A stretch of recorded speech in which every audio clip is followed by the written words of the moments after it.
Again, if it were Trump or anyone related to him, it would be on every TV show that is on right now. Democrats are all about believing women who come forward with allegations. Until there are allegations against one of them, of course.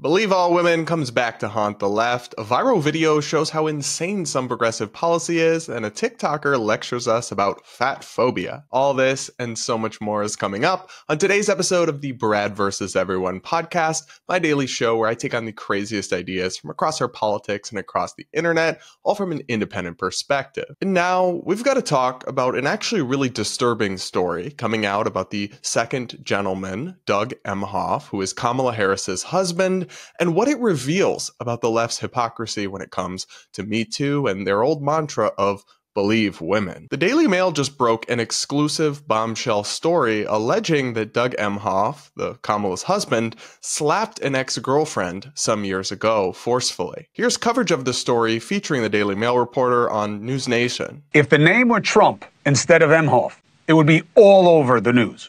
Daily Mail, echoed by the New York Post, has a story. Doug Emhoff, Kamala Harris's husband, accused of striking a woman he was on a date with at the Cannes Film Festival back in 2012. They had been drinking, and he didn't like how she talked to the valet. He smacked her. She smacked him back.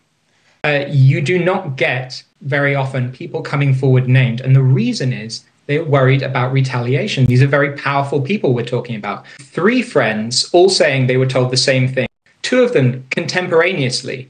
This woman, Jane, we're calling her, she called one of the friends immediately after the incident. That's what this friend told me. Again, if it were Trump or anyone related to him, it would be on every TV show that is on right now. So it's pretty shocking stuff just based on that quick summary of the facts, but let's do a deeper dive before we kind of discuss it and I give you my opinion and look at just the facts of the reporting from the Daily Mail here. Vice President Kamala Harris's husband assaulted his ex-girlfriend, 3 friends have told DailyMail.com. The second gentleman, Doug Emhoff, 59, allegedly struck the woman in the face so hard she spun around while waiting for a valet line late at night after a May 2012 Cannes Film Festival event in France. One of her friends told DailyMail.com that the woman called him immediately after the incident, sobbing in her car, and described the alleged assault. That's an important detail, guys, because something you look for in these types of stories is called contemporaneous corroboration, right? The idea that they told someone at the time that this thing happened, so we know they didn't just suddenly come up with it 5 minutes ago. DailyMail.com is not naming the woman, who is a successful New York attorney, but will refer to her by the pseudonym Jane. A second friend said Jane, who had been dating Emhoff for 3 months, also told her about the alleged violence at the time. A third friend told DailyMail.com that Jane first told her in 2014 that she had dated Emhoff and recounted the full story of his alleged abuse in 2018, when then Senator Harris was in the news after grilling Supreme Court Justice Brett Kavanaugh in a Senate hearing over sexual assault allegations. The friends, who all asked not to be named for fear of retaliation by Emhoff, shared with DailyMail.com pictures of him and Jane together from 2012 and other documents and communications corroborating elements of the story. To be clear, these are just allegations and they're not proven. And the Daily Mail, while sometimes it gets good stories, doesn't have the most unimpeachable record of all time, we can say. But the reporter who broke this story, Josh Boswell, recently broke another story about the second gentleman having had an affair and cheating on his first wife that the second gentleman actually confirmed and admitted to. So the reporter has demonstrated some credibility and some real sources surrounding this family. Now, that being said, I still believe in the concept of due process, even in the court of public opinion, and so I'm not assuming that Doug Emhoff is guilty of the things that are being alleged here, but they are serious allegations. And there's a profound element of hypocrisy here from Democrats who spent years supporting the Me Too movement and, frankly, not supporting the presumption of innocence in the court of public opinion or any semblance of due process, and often repeating mantras like, believe women. They've also held Doug Emhoff up as some sort of patron saint of liberal masculinity, which hasn't aged very well. Here's MSNBC just recently framing Doug Emhoff as some masculine hero. Important part, an interesting part of how people have talked about your role here is how your role has reshaped the perception of masculinity. And I'm not sure you planned on that, but you are an incredibly supportive spouse. Has that been an evolution for you? And do you think that's part of the role you might play as first gentleman?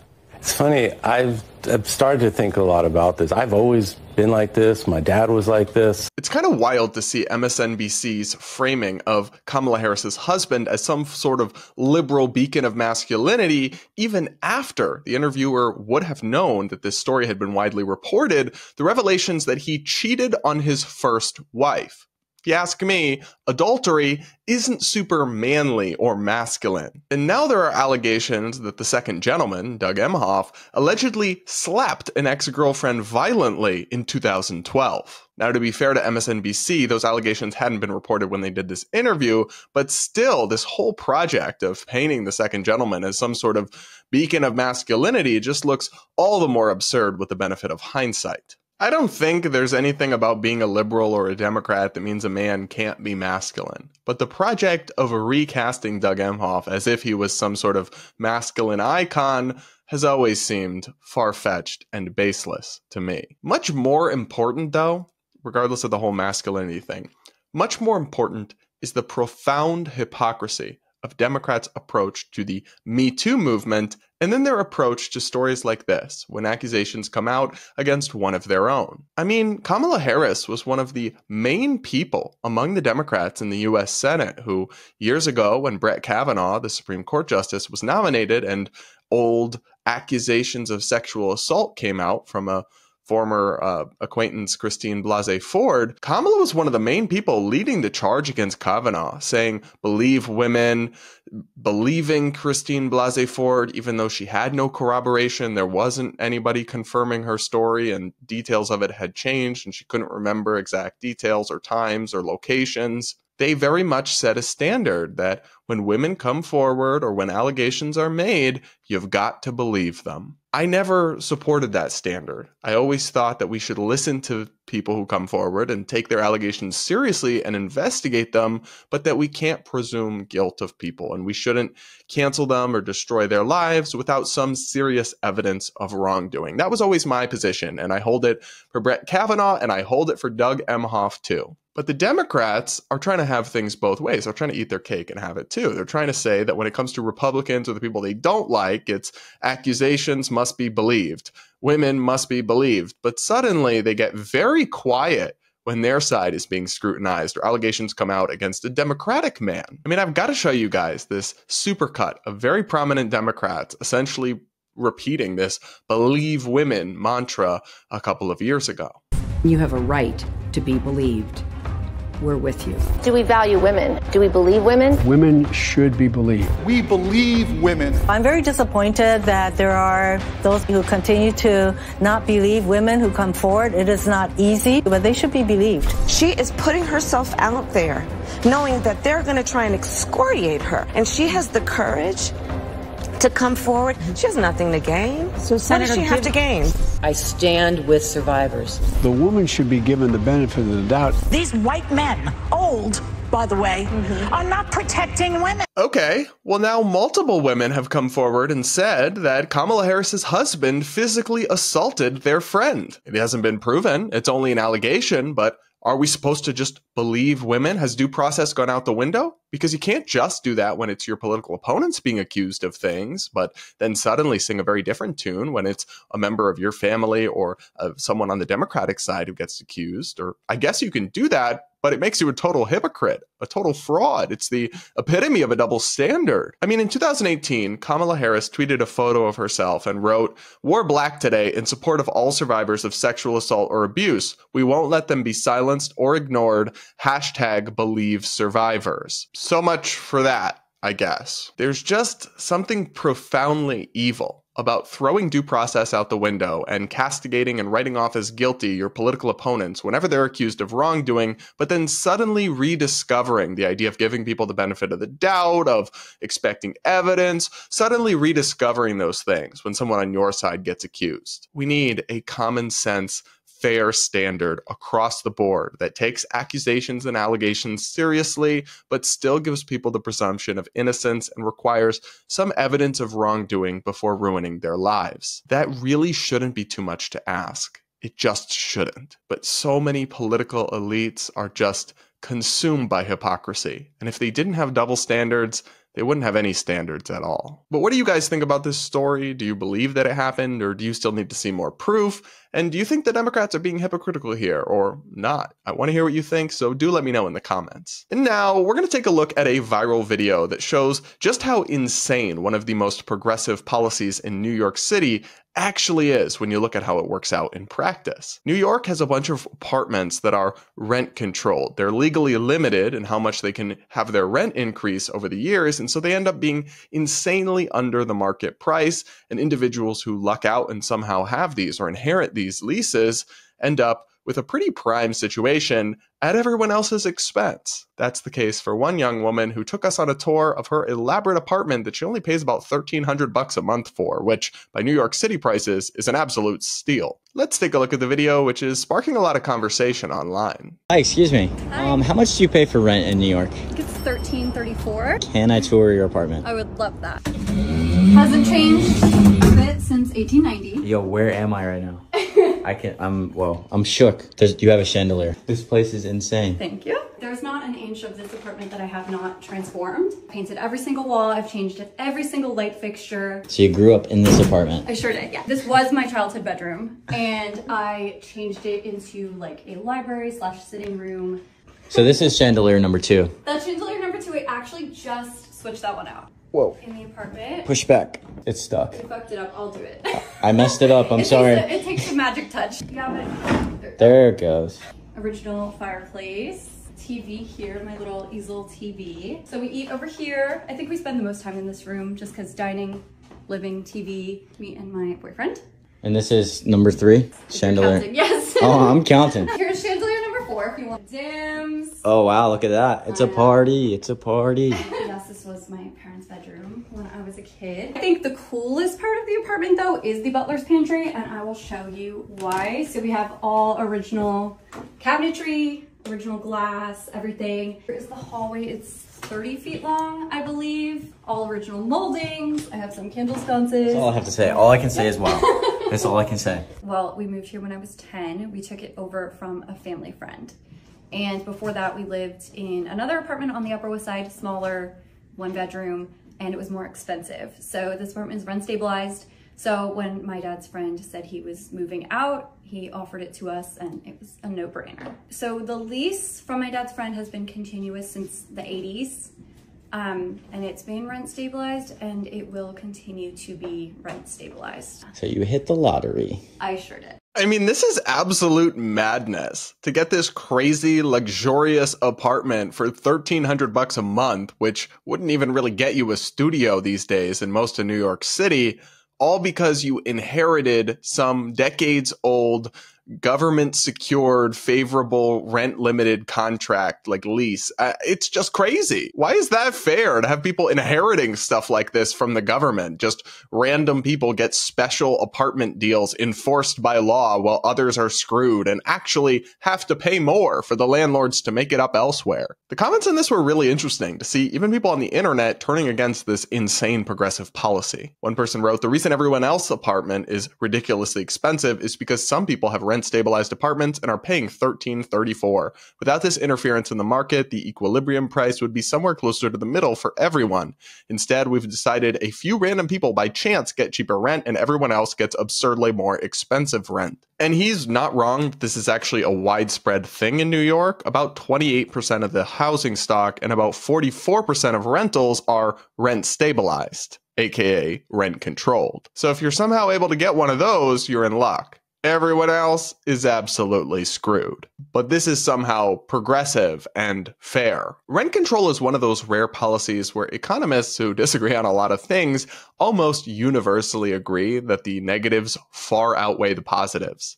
It makes the housing prices for non-rent controlled housing go up. It reduces the incentive to supply more housing and the incentive to actually provide rental housing instead of selling it off the apartment as a condo or something else. It creates all sorts of problems and second and third order consequences that mess with our housing markets. But it benefits some people, typically well-connected, affluent people who hold on to these rent-stabilized apartments and pass them along for decades. Meta-studies have consistently shown how harmful these policies are, and like I said, experts nearly universally agree that they shouldn't be in place. But those kinds of arguments are boring and often fall on deaf ears. It's viral videos like this that actually help people see just how insane some of these progressive ideas actually are. What do you think? Do you blame the woman in the video? Do you sympathize with the landlord? Or do you just think the whole system needs to go? Let me know in the comments below, and do hit that like button while you're at it. And now it's time for Brad versus TikTok, my daily segment where I take on the craziest ideas from the Clock app. Pronoun of the day is slugs.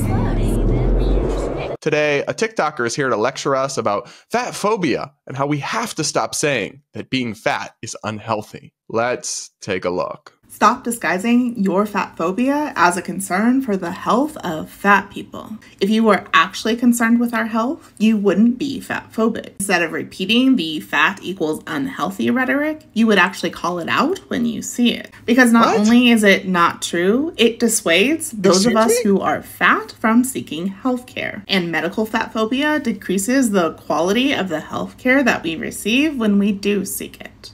Medical fat phobia that exists because our society is fat phobic. So if you care about my health or the health of any fat person, if you truly care, then fight fat phobia. Don't go around repeating fat phobic stereotypes. Excuse me, being fat is unhealthy. Incredibly so. It's one of the leading causes of preventable deaths in the US. It causes all sorts of health problems, from diabetes to high blood pressure to heart issues. These are just facts. These aren't fat-phobic stereotypes. What on earth are you talking about? This notion of fat phobia is just incoherent and misleading because you're lumping in all sorts of things under this term that you're trying to label as some form of bigoted, including facts. Facts can't be bigoted, babe. That's not how that works. Now, I do totally agree that bullying people or shaming them for how their bodies work isn't kind, isn't justified, and it doesn't even help. Oftentimes, it does not help people make healthier choices or get onto a better track. It pushes them deeper into the emotional despair or issues that are causing them to overeat in the first place in many cases. So I don't support shaming or bullying, and please do not go after this woman in my comments. We just are going to disagree with what she's saying. And I also actually do acknowledge a grain of truth in this idea of medical issues that overweight people face. Oftentimes, they do have uncomfortable or unpleasant experiences in medical settings, and sometimes doctors miss issues that they're having because they hyper-focus on their weight and they just look at that. And that's valid. I'm not necessarily discounting that, though I can also see from the doctor's perspective that being overweight causes so many health issues that it would be obviously very tempting to want to look at that as a source because it's the most likely source, but it's not always the only thing going on. And I have heard from a lot of people who are overweight over the years about their negative experiences in medical settings, and I acknowledge that. That's unfortunate. We should try to improve that.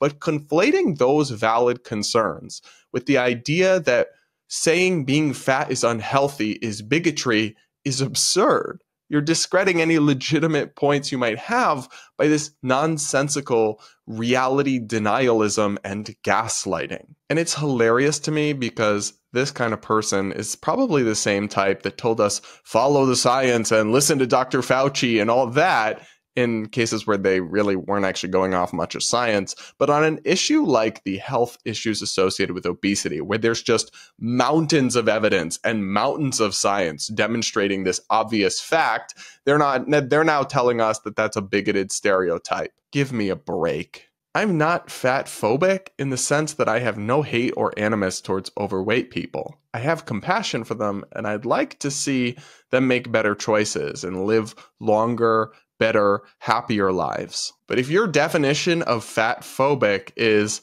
thinking being fat is unhealthy and wanting to encourage people to change and make better choices so that they live longer lives, then you know what? F it. I'm fat phobic. I don't care. Proudly fat phobic. At some point, these influencers are going to have to give up on this game of just throwing around bigotry accusations instead of making actual arguments, because it's getting tired and nobody's buying it anymore. What do you guys think of this wild video? Let me know in the comments below, and do hit that like button to reward my suffering through this sheer stupidity. And now, I'll wrap up today's show with a few of your comments from yesterday's episode. One person says, I had to keep the comment brief because you asked us to keep them concise. Thank you for actually listening to that. So I clarify from yesterday's comment, I agree. Also, how dare you bring that I'm glad you asked into this? I demand compensation, LOL. Oh my gosh. So my boyfriend was listening to the podcast last night, and he's like, he was so triggered by the I'm glad you asked, because that one TikToker drives him insane. He's like, you really should have done a trigger warning. I would have skipped over it. So I'll have to do it again sometime just to troll him a little bit. Another person writes, my dad taught me a valuable lesson when I got my first job 25 years ago. If you're not willing to do the job, there's plenty of other people who will. Everyone is replaceable. Unfortunately, I don't see this ending well. This is about the longshoreman strike. We currently have millions of immigrants in our country desperate for work, and they will move wherever the government tells them to. So not only will they quickly fill all of the positions needed, but all the immigrants will be happy to do it for a small fraction of what these people have been being paid. I just really don't think this will end how they think. You shouldn't try to strong arm the entire country into giving what you want. Thanks for all you do, Brad. Thank you for the comment and for the support.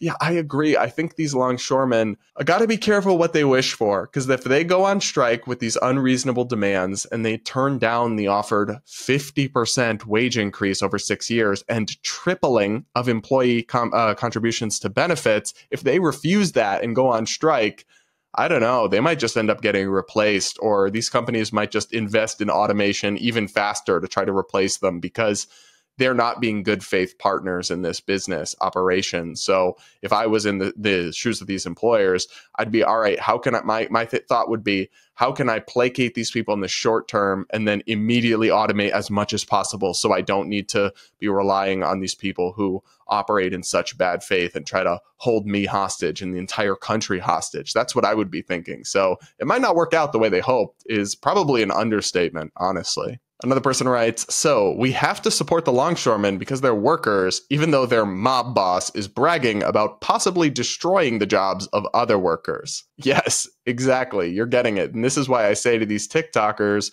your math is not mathing. Another person put my quote from yesterday, if you call me racist, it doesn't mean I'm racist, it means you're dumb.